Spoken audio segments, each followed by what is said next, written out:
أهلا بكم في حلقة جديدة من برنامج الصفارة. إن شاء الله حلقة تعجبكم. قبل مباراة نادي الزمالك وفاركو عندي شوية تعليقات قبل المباراة على جروس والتشكيل اللي ممكن يبدأ بيه، ونشوف نادي الزمالك بيلعب بيه ماتش فاركو. اللي فاركو عامل أداء آخر 4 ماتشات برجوع من هزيمة لمكسب وتعادل مع النادي الأهلي، وكسب غزل المحلة وكسب سيراميكا، ماتشات متتالية. وكان متعادل معاك قبل كده برضو ماتشات. ماتش هيبقى حماسي جدا إن أنت تتفرج عليه من الإدمن بتاع نادي فاركو على الفيسبوك قبل ما يكون في الملعب. هيكون ماتش بيتوالى من البيجين بتاع نادي الزمالك طبعا، اللي ممكن يورينا حاجة جديدة من بعد الماتش أو قبل الماتش ببوست قبل بداية المباراة. أتمنى الحلقة تعجبكم. النهاردة ممكن نتكلم على صلاح مزدك والدفاع اللي ممكن نلعب رباعي في نادي الزمالك. هنبدأ إن شاء الله التشكيل بفتوح وسام عبد المجيد، ونلعب بصلاح يا إما عمر جابر. ولو عمر جابر مصاب أتمنى نلعب بأحمد حسام، منلعبش بمحمد شحاتة في الأداء دوت. أحمد حسام نجربه دفاعيا لأنه ممكن يبقى نخلق مكان عمر جابر جديد. لكن أنا شايف إن أنت تبدأ بحسام عبد المجيد وصلاح مصدق في قلب الدفاع. الاتنين سيرد باك مساكين يعملوا لك خليط جديد، حتى لو هو لسه ما اندمجش مع الفرقة. أتمنى يلعب. أو أنا شايف إن جروس ممكن يلعب، أو ممكن نلعب بحسام عبد المجيد وأحمد حسام برضه في قلب الدفاع في اتنين مساكين. بس أنا شايف إن المهاجم بتاع نادي فاركو بينزل قبل الصندوق، بيخش يهاجم كتير، فممكن يخلق مساحات ما بين حسام عبد المجيد وأحمد حسام. فأنا شايف إن خبرات صلاح ممكن تعمل، صلاح مصدق ممكن تعمل فرق كبير مع حسام عبد المجيد في الملعب لو انت مرنتهم على تمرينتين او خليتهم يتفرجوا على المهاجم بيهاجم ازاي بشكل ازاي، او طريقة لعب فاركو من بره الصندوق لجوه الصندوق. علامة استفهام كبيرة على الماتشات المتتالية اللي كان بيلعبها بأداء غير جيد، أو مش أداء غير جيد، مش أداء فتوح اللي احنا متعودين عليه منه. بيعمل مرات بيرقص، بيعمل مراوغات مشوقة وتمتع العين وانت قاعد بتتفرج على الماتش. بس برضو أداؤه مش فت 60-70% من أداء فتوح. ده اللي أنا شايفه. لو لعب هيبقى عامل أساسي جامد جدا في الماتش فتوح وحسام وصلاح مصدق وعمر جابر. ولو أظن إن أنت ممكن تريح عمر جابر فترة من الوقت وتخلق أحمد حسام في الطريقة دي يلعب مع زيزو أو محمد شحاتة. ممكن نشوفه زي ما شفناه الماتش اللي فات، بس كان أداؤه مبهوت لأن هو مش بيلعب في مكانه. فمن رأيي إن احنا نلعب أحمد حسام ونجرب خطة جديدة، يا إما لو فتح مش في أداؤه ننزل بنتايج. لو فتوح مش في أداؤه ننزل بنتايج، لأن أنت هتعوز الماتشات الجاية إن أنت تريحه أو تلعب بنتايج. بيجيب فاولات، بيخش بيعمل التحامات مع اللعيبة تاخد منه فاول، ممكن تصنع فرق كتير أوي من الفاولات اللي ممكن أحمد بنتاج يعملها اللي يغيب عنها فتوح. إن هو ما بيلتحمش مع اللعيبة لأن هو بيحب إن هو يلعب مهاري أكتر، فممكن ما ياخدش فاولات كتير زي بنتايج. ممكن فتوح يعمل فاولات، بنتايج ما يعملش فاولات يديلك انت فاولات. فانا من رأيي ان انت تديله عشان حتى يبقى عنده اريحية ان هو يجدد، لان احنا زي ما سمعنا فترة من الفترات ان ممكن بنتايج مش عايز يجدد او يعمل يفعل بند الشراء مع نادي الزمالك. ده لو نادي الزمالك معاه فلوس ان هو اصلا يفعل بند الشراء مع بنتايج. فهنلعب بفتوح وحسام عبد المجيد وصلاح مصدق. ومن رأيي نلعب أحمد حسام حتى لو عبر جابر 100%. نلعب أحمد حسام ونجربه حتى نديله روح الماتش دوت. وبعد كده حتى لو أداؤه مش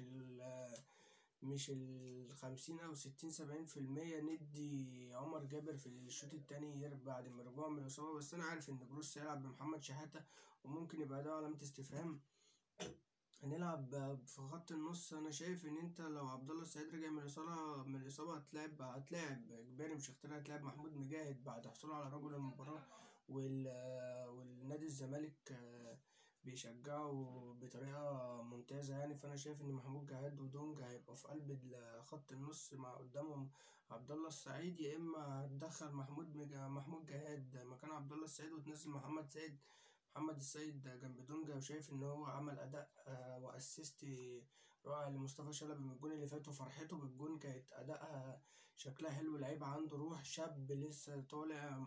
شايف إن الشباب هي مستقبل نادي الزمالك في الفترة اللي جاية، وده الحقيقي، ده اللي بنشوفه، ده اللعيبة اللي بتلعب بقلب وروح عشان تقاتل على مركزها، وإن هي تلعب 90 دقيقة وتبقى فرقة كاملة وتروح لمنتخب مصر. ده اللعيب اللي أنت عايز تديله فرصة أكبر، وده اللعيب اللي أنت بتستحق إن أنت تقعد معاه وتتكلم معاه وتشوفه في الملعب. ده اللي أنا شايفه يعني. قدامهم هيبقى الثلاثي مصطفى شلبي وزيزو والجزيري. وانا شايف ان مصطفى شلبي لو انت اديته الفرصه كامله تلعبه 60 دقيقه حتى لو عامل فول مارك من اداؤه، لان انا شايف ان مصطفى شلبي ما اداش برده الفت كفرقه نادي الزمالك. انا شايف ان مصطفى شلبي يلعب لحد الدقيقه 60 وتنزل بنتائج نص ساعه تديله الروح وتديله المعنويه، لان هو عنده كتير، لعيب كبير، لعيب عايز يلعب كوره، مش موظف. هو بيحب الكوره، بيحب يلعب، بيحب يشوف الفرقه اللي قدامه، بيجاهد في كل كوره حتى لو في اصابات في بتاع، بيلاحم، ما بيخافش على نفسه. لعيب فت جامد قوي، تقدر تاخد منه زي ما قلنا فاولات، وكان ممكن يحرز على كذا ضربة، وحصل قبل كده على ضربة جزاء كانت غيرت لك الماتش. فأنا شايف إن بنتاج مصطفى شلبي بيلعب لحد الدقيقة 60، وبنتاج يفضل لحد نهاية المباراة من بعد الدقيقة 60. زيزو علامة استفهام على أدائه. أنت بتفكر بره الملعب جامد. هنرجع لدونجا بس أنا هنروح لزيزو. بس دلوقتي زيزو بتفكر بره الملعب، في وسط الماتش نفسه بيفكر بره الملعب كتير. فكر في الملعب، عايز يجيب جون عشان يرجع الثقة بالنسبة له. بس أنا بالنسبة لي إن أنت ما تجيبش جون وتلعب أداء للعيبة بتتحرك تحركات فت أوي، بس أنت بتتضايق لما اللعيبة ما بتدكش الكورة، لأن أنت عايز تعمل حاجة. أنا معاك إن أنت عايز تعمل حاجة وإن أنت بتتحرك تحركات ممتازة. بس في الماتش اللي فات كان في اسيست ان انت المفروض تعمله للجزيري. كان لما محمد سيد بصلك الكرة كانت المفروض تعمله اسيست تجيب جون لنادي الزمالك في اول 6 دقايق. الكرة اللي انت ضيعتها لما رقصت وضيعتها وجبتها من بره، كان بالنسبة لي 90% علامة استفهام. ليه؟ عشان خاطر انت عايز تثبت للجمهور ان انت رقم بتجيب اجوان، عايز تثبت للإدارة ان انا لعيب فت ولعيب بلعب في الملعب، عايز تثبت للجماهير انا ما بفكرش بره الملعب، انا لسه زملكاوي، انا ماشي، مفيش مشكلة. بس العب للفرقة، العب للفرقة، الجمهور هيحبك. العب للفرقة، الجمهور هيشجعك. العب للفرقة، الجمهور هيبقى في ظهرك وهيساندك. انما تلعب لنفسك عشان خاطر تثبت حاجة انت ممكن تكون بعيدة عنك الفترة ديت بسبب تفكيرك وانشغالاتك الكتير. فانا شايف ان انا من رأيي ان انت تعمل حاجة زي كده في ماتش بكرة، ماتش فاركو، لأنه ماتش كبير هيلعبك بدني جامد أوي، لأن هو وقع الأهلي في بدني وجاب جون. وبعدين جينسون فينجادا هيضايقك جدا في الأداء، أنت أو مصطفى شلبي أيا كان اللي ممكن يبدل عليه المدرب فاركو، إن هو يبدل المدافع عليكوا انتوا الاتنين عشان خاطر يقدر يصنع هجمة. فأنا شايف إن أنت تلعب فت الملعب الجزيري. وأنا بقول إن الجزيري بيجي أول الدوري ويفضل واقع، ويجي آخر الدوري هيبقى دوري استثنائي. أنا شايف إن هو يلعب آخر الدوري، آخر مثلا 10 ماتشات، هتشوف الجزيري بيطلع نار من بقه. غير كده مش شايف. بس أنت بتعمل تحركات من بره الصندوق بتخلي المدافعين تشتتها، وتكتل دفاعي. أنا بقول بحذر جدا من حسام عبد المجيد وصلاح مزدك على المهاجمين اللي بتنزل من بره الصندوق زي ما قلت، لان انت المهاجمين اللي انت الفرق اللي انت لعبتها بتلعبك بره الصندوق وتخش تهاجم كلهم مرة واحدة. خسرت منهم هما التلاتة، اذا كان بيراميدز او مودرن سبورت او المصري. الماتش اللي انت لعبته مع مش عارف المدرب اسمه، نسيت اسمه ايه، النيلة ده. المهم ايا كان يعني ان لازم تبقى خلي بالك من احمد نصر، ان هو بيخترق المساكين جدا وبيفضي مساحات لنفسه، ان هو يقدر يشوط من على قلب ال18. بيجيب كل فاركو بتسدد من بره ال18 طبعا. الجروس علامة استفهام زي ما قلت في الفيديو اللي فات واللي قلت في اللي قبليه، وهفضل اقول ان علامة استفهام ان الجروس ما بيخليش اللعيبة تشوط من بره ال 18، وده بيخلي حارس المرمى بياخد اريحية في الماتش ويزيد ثقة ان الفرقة اللي قدامه مش هتلعب غير عرضية يا اما خطأ من المدافعين وهجمة مرتدة، هو ده اللي هيقدر يسجل منه النادي اللي قصاده. انما لما تشوت وتعمل عرضية من الشمال، تعمل عرضية من اليمين، تعمل اختراق من قلب الدفاع، هتخلي حارس المرمى يتشتت. الفرقة اللي بتلعب قدامه الكرة جاية كده، الكرة جاية كده. فأنا شايف إن الشوط من بره ال 18 بيبقى حل إيجابي. برضه هفضل أقول لحد ما صوتنا يوصل إن شاء الله إن كابتن عبد الواحد السيد، واللي أنا قلته الفيديو اللي فات، وكابتن ميدو يتكلم مع كابتن عبد الواحد السيد إن هو يتكلم مع جروس إن يبقى في شوط من بره ال 18، مش لازم الاستحواذ يبقى 90% وأنت خسران أو مش عارف تجيب جون. ده اللي انا شايفه. دونجا زي ما قلنا علامة استفهام على أدائه، لأن هو بيلعب شو. أنا شايف إن هو بيلعب لعب استعراضي أكتر ما بيدي أداء في الملعب جدا.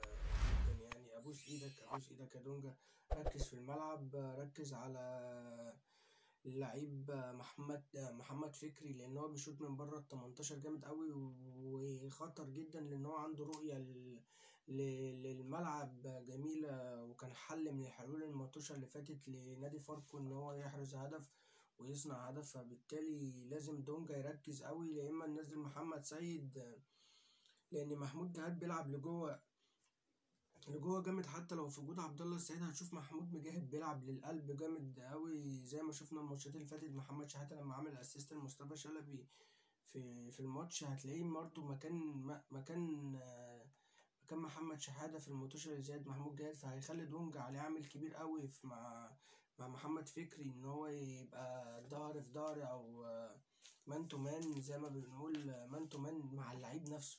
خليك مان تو مان مع محمد فكري، لان هو ممكن يخترق منك ويخليك في تشتت ان انت بتلعب اصلا عايز تجيب جون او تخش تهاجم.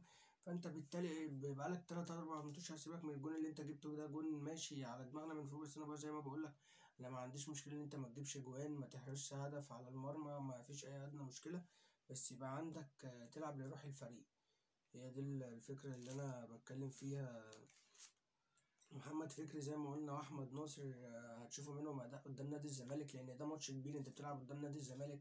الجون اللي بتجيبه بيديك حافز، بيديك بتطلع على الشاشه، بتظهر على الشاشه، المحللين بيتكلموا عليك، الناس بتاخد عليك فيديوهات وتطلع عليك، اذا كان من جمهور المنافس او ايا كان من الجمهور او نادي فاركو نفسه، البيدجات بتاخد فانت ممكن مش ما تعملش سبوت على اللعيبه زي ديت، لان هي بتبقى محتاجه في ماتش زي دوت ان هي تعمل سبوت على نفسها عشان تظهر وتلمع.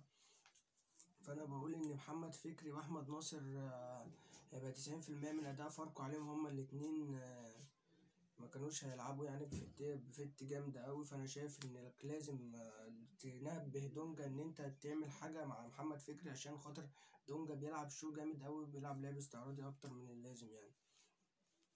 وزي ما قلت هو بيشوط من بره ال 18، فلازم دونجا يلعب معاه مان تو مان، بخاطر ان هو ما يديلوش الفرصة ان هو يشوط على مرمى عواد، او ممكن غلطة تيجي في ايد لعيب من المدافعين تبقى ضربة جزاء على نادي الزمالك وتسبب مشكلة كبيرة بسبب أداء ورعونة من دونجا اللي بيلعب. زي ما قلنا بيلعب لعب استعراضي أكتر من اللازم يعني. زي ما قلنا الجزيري ومصطفى شلبي وزيزو لازم يبقى في تسديد من بره ال 18 إجباري مش اختياري، لأن أنت قلتلك حل من الحلول اللي بتلعب الفرق الكبيرة إن أنت تشوط من بره ال 18. احنا بنشوف الجوان محمد صلاح كلها من بره ال 18، ليفربول من بره ال 18، السيتي من بره ال 18 بيبقى حل. رافينيا امبارح جون خيالي برضو من تسديده من جوه ال 18، بس لازم تبقى عندك الفكر والهيئة ان انت يبقى عندك التسديد من جوه ال 18، مش لعب خايف، مش لعب تلعب لعب رجولة شوية. مش لاك ما عنديش اي تعليق عليه، لان ده لعب اداري، وانا زي ما قلت انا مش طالع اتكلم في الاداره دلوقتي، انا جاي بساند نادي الزمالك، انا عايز اكسب، انا عايز اعمل. فشايف ان هو كان من الاول ان احنا يا اما نسانده يا اما انت تطلعه من اول ماتش اللي انت مش مديله الفرصه ان هو يلعب كلاعب، لان انت خلاص وقعت ثقته ما بينه وما بين الجمهور، وقعت ثقته ما بينه وما بين نفسه، وقعت ثقته ما بينه وما بين اللعيبه ان هي مش هتبصيله، لان هو مش هيعمل اداء ويضيع كورة والتانية والتالتة. في الكورة اللي زيزو طبعا كان بره قاعد على الدكة وجاتله انفراد وعملها لوب من فوق ال18، كان في ماتش مش عارف متهيألي ماتش المصري اللي ضاعت. فأنا شايف إن مش لك علامة استفهام، وهخسرك صفقة الإيفواري اللي كان ممكن يجي نادي الزمالك. لو كان مش لك مشي كنت انت اتفقت معاه اديته مثلا 200,000 دولار واديته البقية الاقساط أيا كان قبل زي ما انت لو انت بتفكر ان انت تجيب لعيب مكانه او انت هتجيب لعيب عشان خاطر هو يمشي، فانت كنت لازم تقعد معاه قبل ما تفكر ان انت تجيب لعيب، او انت بتفكر تقعد معاه تشوف حل، مش ان انت تشوف اللعيب ده هل هيمشي بعد كده تفكر ان مش لاك هيقعد او لا. دي بالنسبة لي اداريا فكر مش الطف حاجة او مش احسن حاجة.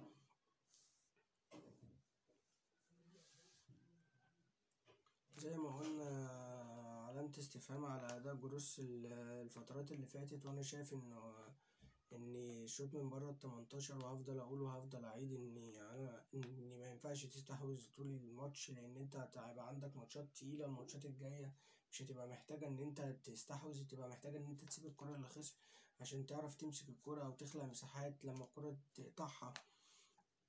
في اوقات من الماتش ان انت محتاج 10 دقايق تسيب الكرة للخصم. ليه؟ عشان تخاطر الخصم كله يبقى في خط نص الملعب بتاعك وتقطع منه الكرة من قلب المدافعين او اللعيبه اللي تقدر تقطع الكرة من غير ما تاخد فاول، وتخلي المهاجمين تهاجم عليك وتهاجم على الفرقه اللي قصادها عشان خاطر تخلق مساحه وتخلق غلطه تعمل عرضيه يبقى في انفراد هو والجون. هو ده الريتم بتاع الاداء يعني. ده لو ده يعني في اجزاء من الماتش مودرن سبورت زي ما احنا قلنا سابت لك الماتش 90 دقيقة وكسبتك في اخر الدقيقة من قطعة برضو من خط النص. الدونجا كان واقف بيتفرج، اتعملت عرضية اللعيب كان لسه نازل، هتعمل له الكورة دخل الانفراد ما بينه وما بين عواد جون. ادي القصة كلها. فانت لازم انت حل من الحلول، انت فرقة كبيرة فيبقى لازم عندك خطة ألف خطة ب خطة 1 2 3 4، كذا خطة ان انت تقدر تهاجم بيها الفرقة اللي قصادك. مش عيب ان انت تسيب الكورة وتسيب الاستحواذ للفرقة اللي قصادك 10 دقايق بس، تبقى مأمن دفاعاتك وتقدر تلعب على غلطة واتنين، وتبقى مقايل لهم ان انت هتسيب الفرقة تقطع من اللعيب دوت اتنين يخش على اللعيب ده لان هو في الحتة دي بطيء، فانتوا تقدروا تقطعوا الكورة. الجزيري يخش يقطع من قلب الدفاع، مصطفى شلبي يضم من الشمال للقلب، بعد كده تتقطع تقدر تجيب جون. هي دي الفكرة.